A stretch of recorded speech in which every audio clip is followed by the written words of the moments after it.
Okay friends, to get started on this job, the first thing that we need to talk about is safety. You want hand protection and eye protection at all times. With that said, safely raise and support your vehicle so you have your front wheel off the ground. We're going to remove this center cover and then we're going to remove the lug nuts as well.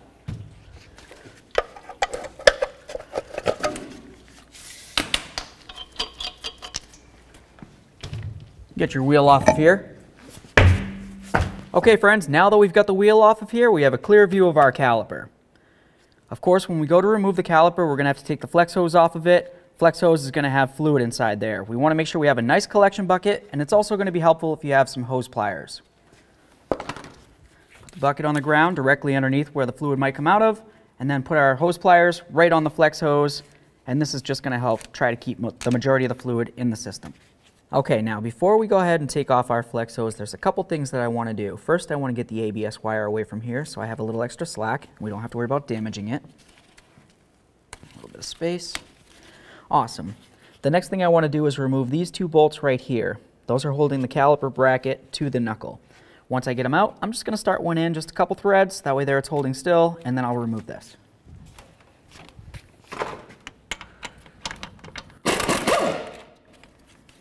There's that upper one. A couple good threads, like I said. It's for safety. Take your 14mm and remove your banjo bolt.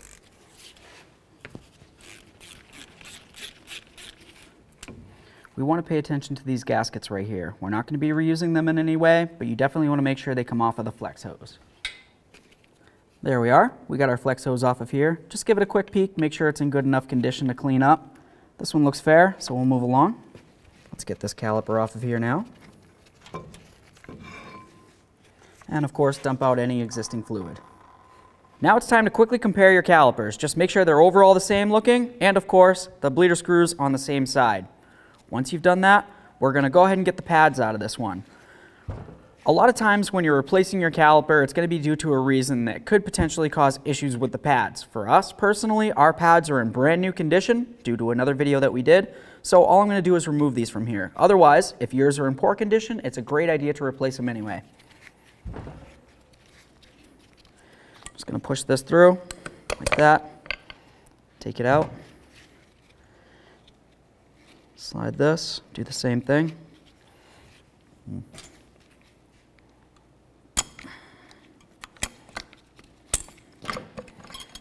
There we are.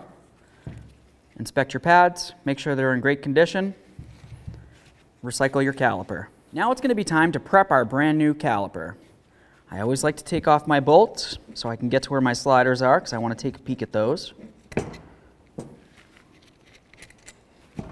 Flip this right up. We'll set this part aside. And we'll just turn this around. We can move our sliders around. These feel like they're flowing perfectly. Just double check to make sure their boots are in great condition. Of course, they're brand new, so they should be good, but I always like to take a peek. Next, I'm just going to take a little bit of caliper grease, and I'm going to go along this area here, here, and then of course on the other side. You want to lubricate any area that's going to have tins on it. Your kit should have came with some brand new tins. We're going to make sure we use those. As you look at them, you're going to see they have a little flippy-do here. It kind of comes off, shooting out. That needs to get pressed into this area of the caliper bracket. That's kind of what holds it in there. Put this on just like that, and then of course squeeze right in the center and push it in. Give it a tug, make sure it's not going to fall off. Do the same to the other one. Also in your kit came these little springs. These springs are going to be what holds the pads separated from each other.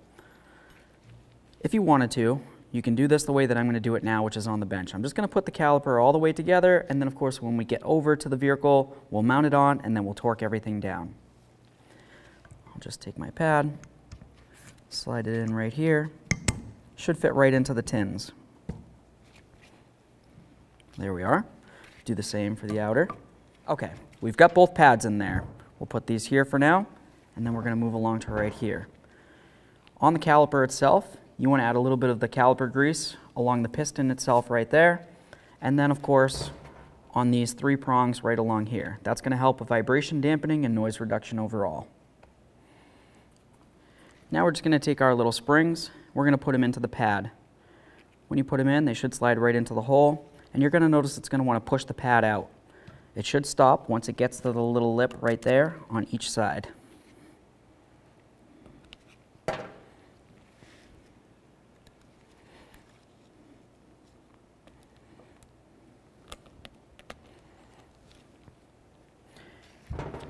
Take your caliper, slide it right over the top of these. Now it's going to be time to install these. It's a great idea to use a tiny bit of thread locker, but we'll call it your prerogative.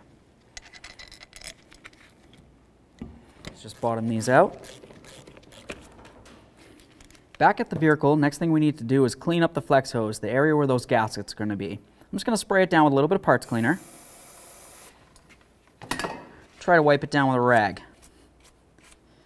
If it seems as though there's still a lot of crud on there, you could try to pick it off with a screwdriver or a tiny piece of sandpaper, whatever you need to do, but it needs to be clean. Go ahead and grab onto that caliper. We're going to slide it right over the rotor here. There we are. We'll take our 2 bolts. Of course, if you want to use a little thread locker, once again, it's your prerogative. Put them in, bottom it out, and then we'll torque them to manufacturer specifications. Now let's go ahead and torque these caliper bolts to 47 foot-pounds.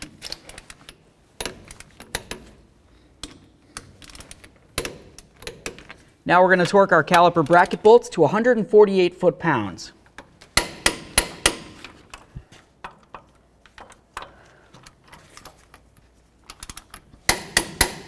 Okay, it's going to be time to get our flex hose on here. Let's go ahead and get this little piece out of our caliper. We're going to use this in our old caliper. Now we have our brand new banjo bolt and of course 2 new gaskets. You absolutely need to use new gaskets no matter what. Put one of those gaskets right on the banjo bolt. Take the banjo bolt, go through your flex hose. Take your other gasket, put it on that banjo bolt, and now we'll go ahead and put it right onto the caliper and of course tighten it up.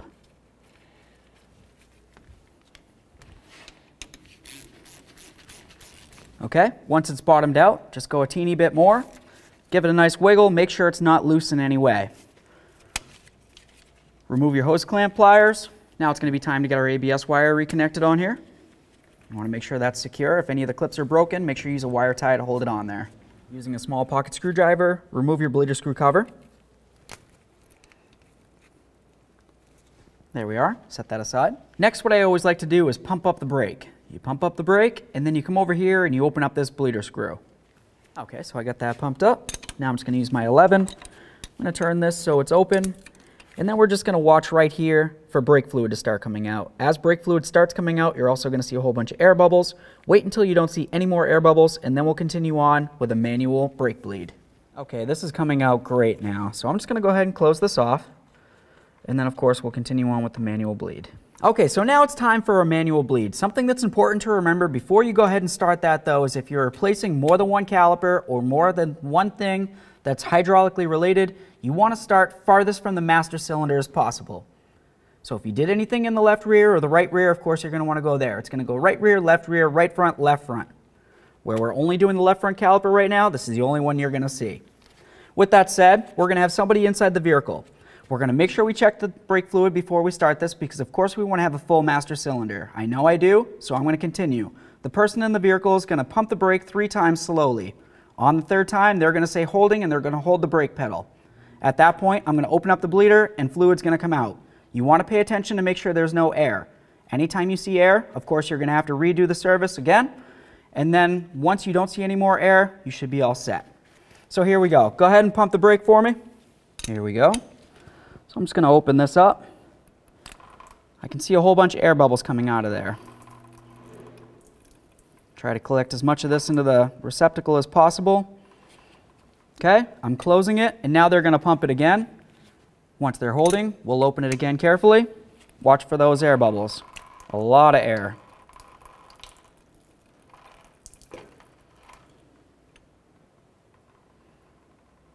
Let that go for a second here.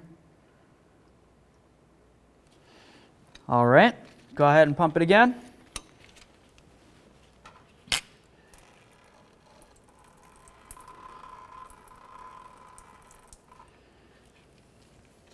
Towards the end of that one, I noticed that I didn't see any more air coming out. It was just solid fluid. But at the beginning, I did see that there was air. So that tells me that I want to do it at least one more time, and I want to make sure I have a solid flow of fluid with no air. Let's try it again, please. Here we go. Once again, still getting some more air. But towards the end, I got minimal. Once again, we have to do it again. All right, I got a couple tiny air bubbles on that one, so let's just do it again.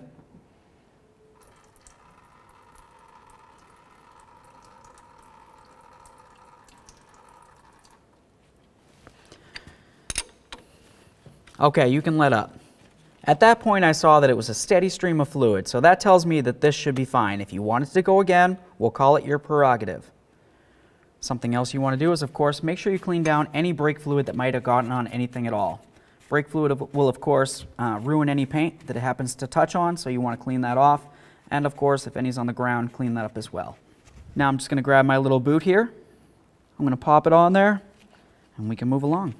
Now it's time to get our wheel back up on here. We'll start on all of our lug nuts, bottom them out, and then we're going to torque them to 150 foot-pounds. Next, you need to get your vehicle so the tire is just barely on the ground so it can't spin. We're going to torque the lug nuts, like I said, to 150 foot-pounds in a star pattern.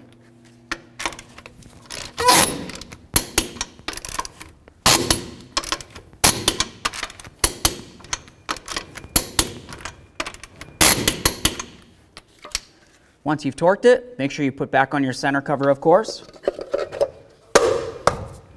You always want to make sure you top off your brake fluid anytime you're done.